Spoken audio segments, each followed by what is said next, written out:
The Pentagon is on the move. The US, UK, and Australia are boosting their defense capabilities against China. The three world powers say they plan to work together on developing hypersonic missiles. Here's more. New development on America's security pact with the UK and Australia. The countries say they're working to develop a hypersonic weapons system critical to modern warfare.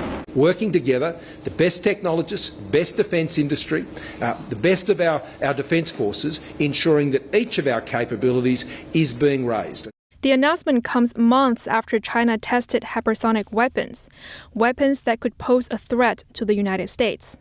Australia's Prime Minister points to the urgency.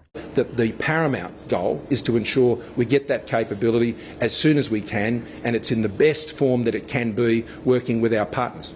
He says hypersonic weapons are an important part of modern warfare. They are one of the key technologies of combat in the future, and the long-range strike capability is a critical part of our defence as set out in our Defence Strategic Plan. Australia has been wanting to shore up its long-strike capability.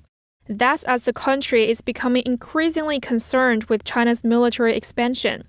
Last November, after news broke that China has been rapidly expanding nuclear warheads, Australia's defense minister warned that every major city in Australia, including Hobart, is within range of China's missiles.